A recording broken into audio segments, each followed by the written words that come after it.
আসসালামু আলাইকুম বন্ধুরা, সকলে নিশ্চয়ই ভালো আছেন, সুস্থ আছেন। আজকে তৈরি করব আমের লাড্ডু। নির্ঝঞ্ঝটভাবে অল্প সময়ে। ভালো লাগলে লাইক, কমেন্ট, শেয়ার করবেন। যারা নতুন দেখছেন চ্যানেলটাকে সাবস্ক্রাইব করবেন।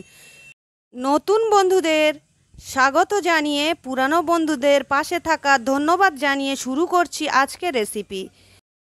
একটি নারকেল নিয়ে ফাটিয়ে নিয়েছি। নারকেলটা মালা থেকে তুলে নিয়ে কালো অংশগুলো কেটে বাদ দিয়েছি। এরপর মিক্সিং জারে নিয়েছি, এগুলো ব্লেন্ড করে নিয়েছি। পানি না দিয়ে ব্লেন্ড করে নিয়ে রেখে দিয়েছি সাইডে। এরপর দুটো আম নিয়েছি, আম দুটো ভালো করে খোসা ছাড়িয়ে নেব। খোসা ছাড়িয়ে নিয়ে আমের আঁটি বাদ দেব, আর আমের আঁটির গায়ে থেকে সব আমগুলো আমি ভালো করে কেটে নেব। নিয়ে আমগুলো একদম ছোট ছোট টুকরো টুকরো করে কেটে নেব। নিয়ে একটি মিক্সিং জার নিয়ে মিক্সিং জারের মধ্যে সবগুলো দিয়ে দেব। এরপর এটা আমি ব্লেন্ড করে নেব।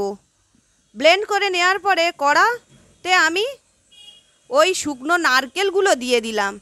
একটু শুকনো অবস্থায় আমি কড়াতে দিয়ে ভালো করে একটু নেড়েচেড়ে একদম শুকনো ঝরঝরে মতো বানিয়ে নেব। এরপর এগুলো প্লেটের মধ্যে কিছুটা তুলে নেব, আর কিছুটা কড়ার মধ্যে রেখে দেব। এরপরে যে আমটা ব্লেন্ড করে রেখেছিলাম ওই নারকেলের সঙ্গে দিয়ে দিলাম। দিয়ে এটা আমি হালকা আঁচে এগুলো আমি নেড়ে নেড়ে একদম শুকনো মতো একটা ড্রো বানিয়ে নেব। এরপর চিনি দিয়ে দিলাম এর মধ্যে। চিনিটা অবশ্যই ব্লেন্ড করে নেবেন, একটু নিলে একদম মিহি মতো হয়ে যাবে। এরপরে এতে একটুও পানি দেওয়ার প্রয়োজন নেই, এটা নেড়ে নেড়ে আমি শুকনো মতো করে নেব। এরপর উপর থেকে আমি 150 গ্রাম এখানে শুকনো দুধ দিয়ে দিয়েছি। এরপর এগুলো আমি ভালো করে একদম শুকনো করে একটি ড্রো বানিয়ে নিয়েছি। এরপর যখন দেখবে এটা একটু চটচটে ভাব এসছে কি দেখে নেবেন। এরপর যখন দেখবেন কড়াতে একদম আর লাগছে না, তখন ভাববেন এটা হয়ে গেছে। এরপর একটি পাত্রে তুলে নিয়েছি, হাতে একটু তেল ব্রাশ করে নিয়েছি, আর হালকা গরম অবস্থায় এটা আমি লাড্ডুর মতো বানিয়ে নিচ্ছি।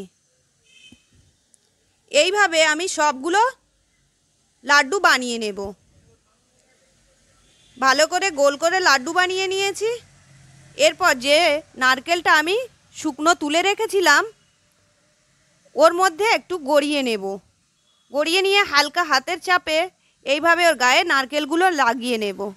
এইভাবে সবগুলো নারকেল লাগিয়ে নিয়ে উপর থেকে একটি কাজু বাদাম লাগিয়ে দিয়েছি সুন্দর দেখানোর জন্য। তো এইভাবে লাড্ডু রেডি হয়ে গেছে আমার। কেমন লেগেছে আমার লাড্ডু রেসিপি ভালো লাগলে অবশ্যই লাইক, কমেন্ট, শেয়ার করে দেবেন। পাশে থাকার বেল আইকন প্রেস করবেন, সাবস্ক্রাইব করতে ভুলবেন না। আর আজ এই পর্যন্ত, পরের ভিডিওতে দেখা হবে। সুস্থ থাকুন, ভালো থাকুন, প্রাণ খুলে হাসুন। Thanks for watching my video. আল্লাহ হাফেজ।